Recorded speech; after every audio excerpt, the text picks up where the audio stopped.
So it's kind of funny how they're using the fans' reaction to figure out what their next string of series is going to be after we finish the Defenders. So that should be fun. I think Punisher, if you have the right group of people behind that particular show, it could be nice. Because the problem I always had with the Punisher is that I felt that his story was something you could only tell one good time.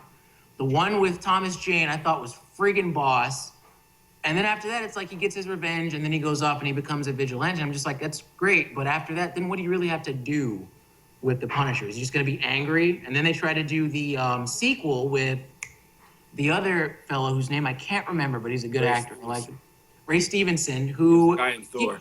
He was fine, but the movie was crap. And I'm like, see, because I don't feel that you only do so much with the Punisher as a character before it becomes crossover. Now, maybe when they bring Punisher in over to like Daredevil's neck of the woods, when him and Luke Cage link up, when he's talking to Jessica Jones, you'll have more characters and more of like, you know, a rich kind of like playground to mess with, like different ideas and different motives and whatnot. But yeah. Because she's a solid female character and she has a very interesting origin story. And when it comes to the right degree of, I don't want to say grit, because again, I hate that freaking word. When it comes to how bleak and how tragic her backstory is, that'll fit the exact tone that they were trying to go for with Daredevil. Because hers is arguably more jacked up than Matt Murdock's was. Well, she ends up as Luke Cage's wife anyway. She ends up, yeah, they have a one-night stand and eventually they realize that they like each other or whatever, and they eventually have a kid and they get married eventually. See, her backstory is really jacked Luke Cage and Iron Fist, I would much have preferred if they went to the 70s comics. They could have had such a blast with the blaxploitation thing. No. Yeah, it would. So what? And I tell you who, right on top of my head, I would have Quentin Tarantino do it. He was the only guy. All right. Right. I know. Okay. No. Do that. No. And the Iron Fist, the karate movies from the 70s. Come on, man. Okay. You know what? I'll give you Iron Fist on the grounds that, have you seen the short film Kung Fury? Yeah, they're making a 2. They're making a 2. I don't have any faith in the second one, but for a 30-minute short film, the first one. The first one was freaking hilarious. It was self-aware. It just wasn't afraid to have fun. For the effects that they used was rat and the dialogue. Talking about it too. Come on, man. Because it was good. It's like it's not trying to be funny. That was good, and a 70s thing of Iron Fist and Power Man would not have been good. Like I was gonna say, Iron Fist I think could be good if they had that same kind of like grindhouse. Yeah, the gritty film. I mean, I hate that word. Yeah. The Times Square in the 70s, the pink jackets. Come on, man. But see, I think there's a lot more problems that could comics come alive. With Luke Cage walking around saying "Sweet Christmas" and bell bottoms, rocking the tiara, and basically referring to every other white person that he meets as a cracker. I don't think that would fly with so many people, and there'd be so many folks that would catch feelings about that it would get folks over at Netflix and Marvel in so much trouble. I don't agree with that one. Luke Cage, no. Iron Fist, yes. So I'm meeting you halfway on this. PC thing and watch them stop some bombs. Okay. And he'll stop some bombs. That's what they'll do. Yeah, I think my idea is better. I think my idea is much better. The blaxploitation. Here's the thing, though. If they do like more like... So what? No, Black Dynamite. I was going to say. Austin Powers did it. I mean, Austin Powers did it. Black Dynamite did it. So it might work, but I think that'll rub a lot of people the wrong way. Well, they can... For what they're trying to go for with their audience. Not go see it. So, and that's not even saying that I wouldn't watch Blaxploitation Luke Cage. I'd see that shit twice. But I just, for what they're trying to give to their audiences, I don't know if they're going to want to go that route. They're trying to play it safe, quote unquote. So playing it safe. Playing it safe. Krystel, what do you think about Jessica Jones? Do you have a thought on that?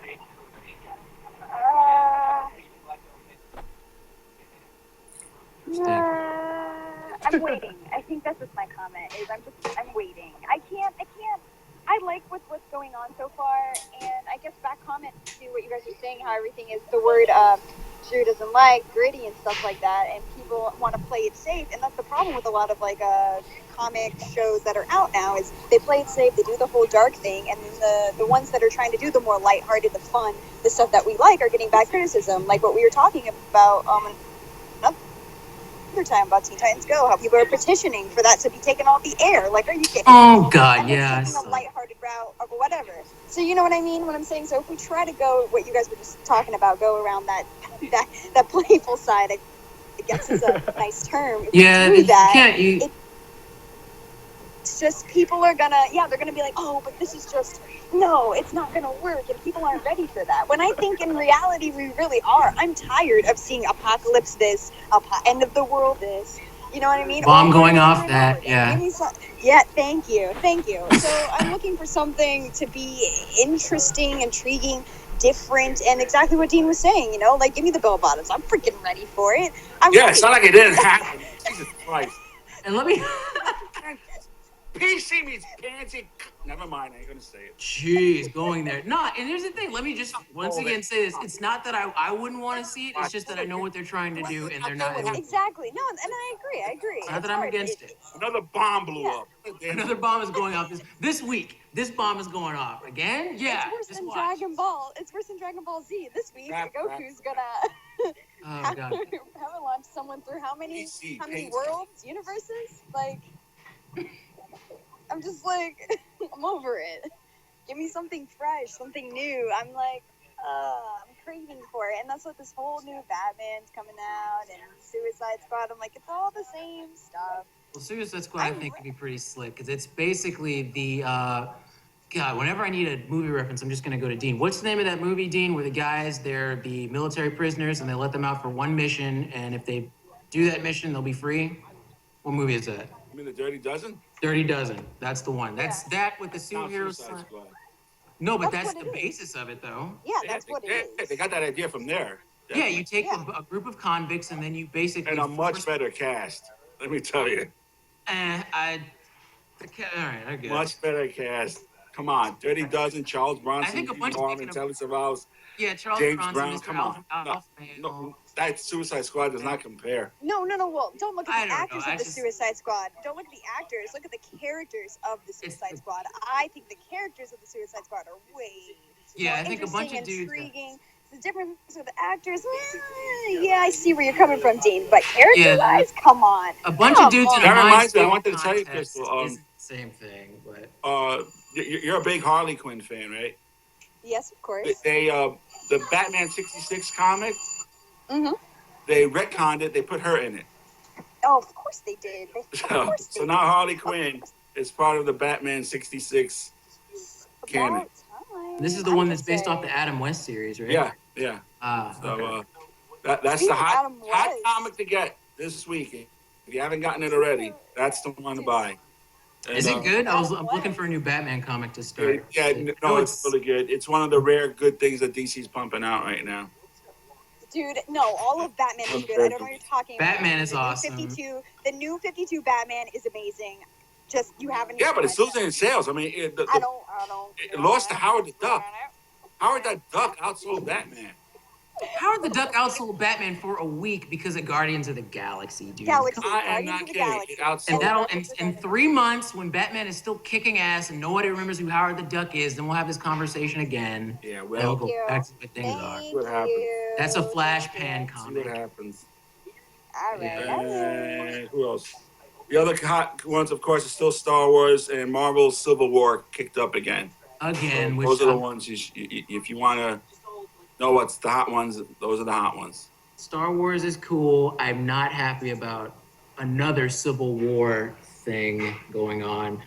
That's one thing that I'm kind of pissed off at Marvel about, is that they're taking a lot of the old school ideas that did work, not even really old school, just things that have been made within the last decade or two, and they're like not continuing them, but they're doing like reboots of previously successful comics. Civil War, another one. They say they're revisiting the idea. Of but I course, they're know it's a revisiting the reboot. idea when the movie's coming out. The movie's coming out. I'm just saying what you guys are saying. I'm just I know. what That's not. I'm not throwing any shade at you, but it's like, dude, come on. You realize this is just a comic that's being made. It's an advertisement for the movie, and if it were done with like a splash, a smidgen, if you will, of heart and like genuine interest, I'd be like, all right, I'll scope it out. But it's like funny going back to. you said I tie in with the movie because you notice the Fantastic Four movies coming out with Fox, and Marvel went and canceled the series. That was a shot to the face of to Fox to Fox. bring Yeah. this thing out. Yeah, and don't worry, I got a ramp prep for next week. The Fantastic Four movie, they're not releasing any of the critique until the day before. Yeah. Bad sign. Which is usually a bad sign, and major. I'm gonna save it because I said it from the start. This movie was gonna stink. But what movie you should see is Shaun of the Sheep, man. That's coming out. Which one? Shaun, the Sheep. Shaun? Wallace and Gromit. Oh, they're doing another one of the Wallace and Gromit movie? Well, it's just Shaun. Oh, just Shaun. Well, Shaun. Well, I'm sure Wallace and Gromit might pop up there, but Rotten Tomatoes already gave it 97%. I've never seen that before. Wow. That's a high. 97%. 97%. Check it yourself. Rotten Tomatoes gave it 97%. All right. My big question, we were talking about Marvel and DC and all that stuff, and my thoughts over here, the nerd and gamer of the group. I'm sitting here and I'm like, dude, where is Marvel in the video game world? Like, what are they doing? Nothing, I will tell you. They're doing nothing at all. They made a couple games. It was that. No, those don't count. You know what they're doing? Sure, they're they do. Their stuff in the Disney. They're in that. What is that stupid thing where you get the figurines? That Infinity scan thing. them in. Yeah, that stupid crap. That's where Marvel is. But anything else, like, where's an X-Men game? It's been how many years? Marvel Ultimate Alliance 2 came out when I was still back in grade school. Like, come on. There's nothing else out there when they have all of these titles coming out, and they could be, hopping on the back. Because Arkham Knight, what? That game alone has built up hype for Batman, like the movies, than most people know, like from our perspective, which is, interesting. Like, where there's no Avengers game, not even like one of those terrible movie game adaptations. You know what I'm talking about? Like the really bad one. Marvel tends to have a really sketchy track record when it comes to their video games. There's the Spider-Man games, which... Dude, Spider-Mans were good, though. They were okay, but it's like, out of those, some of them were good. And there's Deadpool, which was probably one of the better examples. Great. Yeah, Deadpool was great, but that was a standalone, and it was an independent, company or whatever. It wasn't like a... Precisely, it didn't which get is much play. Yeah, as they didn't get much play, and it's the idea that it's a one-off, and they don't really have anything. The Deadpool game. Please tell me you've played the game. You have not played the game. Yeah. Dude, I fell in love with that game when you start the game and you stand up out of Deadpool and you're getting an achievement, and he's like, and then Deadpool breaks the third wall. Deadpool breaks the third wall. And he looks at you. He goes, you would it's gonna be that one again. Yeah, you would waste so much time just walking around Deadpool's bummy, busted, just rotting apartment. Like I'd waste so much time walking around that thing, but it was fun. But it was a one-time thing, though. It wasn't anything to base a franchise off. So that's, I think, the problem. They have a real iffy track record when it comes to establishing a character and then adding to. So. I always want to say one thing before we go off. You guys know Supernatural. Misha Collins is on the show. Yeah. And he does this thing called Gish Wishes, which is the greatest international scavenger hunt the world has ever seen. And all the money that builds up from that goes to charity. And the winner ends up going on a vacation some part of the world with Misha and some other stars and Jet McCastiel. And I'm bringing that up because one of our staff writers, Anthi, is doing it. Nice. I'm wishing her and her team luck. They're called Bloodbath and Beyond. And just wish them luck, and it's all good. It's all for charity. I'm just saying because it's an 8-day thing, so by next week it'll be near the end. So good luck to them. And good luck, if there's any wacky things going on in the street, any wacky thing going on, if it's not a bomb blowing up, it's Gish Wishes going on.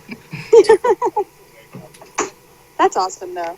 Good luck to her and her team. Nice. Adios. Adios. Thank you for watching Eclectica.